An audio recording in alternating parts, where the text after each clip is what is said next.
Hello and welcome to Genevora's running commentary number 16.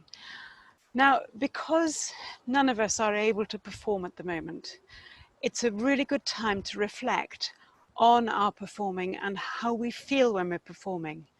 I've been doing a lot of work with singers recently, rehabilitating their singing voices, and there's always an element of anxiety, worry related to performing. So let's think about what that actually does to our bodies and why it can be a problem.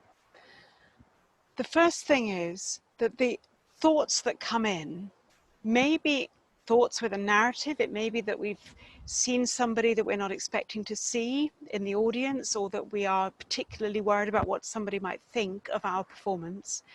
Or it could just be feelings. It could be feelings of not feeling happy with ourselves. It could be feelings in our body, somatic feelings of feeling sick, shaking, our knees shaking, that feeling of instability. So all sorts of symptoms of performance anxiety. What happens is that those feelings and that anxiety comes and takes over our working memory, the bit of our brain that we need to focus on what we're doing. And we can't because it's been hijacked by the worry. What can we do about that? We can do all sorts of things to reframe the way that we perceive those thoughts. Thoughts, feelings are just transient.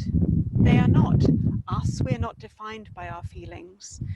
They pass through. It's like the sky. If we think of ourselves as the sky, then our thoughts and feelings and emotions are like the clouds. They're like the weather. They're there and then they pass through, and then it's different. So if we can just stand back and observe them slightly more objectively, then we can help to reevaluate how much they might dominate our lives. Another thing that we can do is physical. We can engage with the here and now, our body in the space on the ground. There are lots of meditation techniques that we can use. There are mindfulness techniques we can use. Simple ones like feeling the weight of your body on your feet and your feet against the ground. And you can feel that by doing a little ba-bum, little bounce on your feet.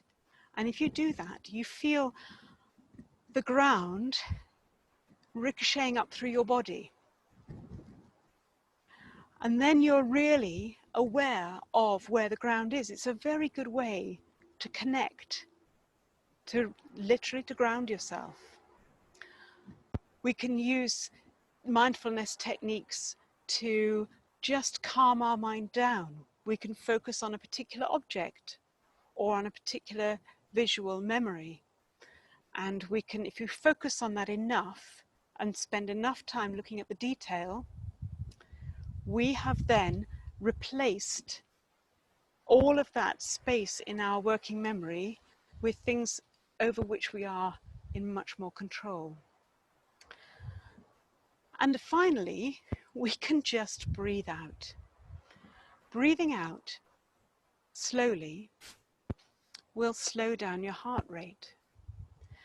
And if you breathe out slowly whilst counting, the act of counting again takes up space in your brain that means that it's not being dominated by the other worries. So slow exhaling and counting will calm you down, and then you're ready to face whatever you want to face.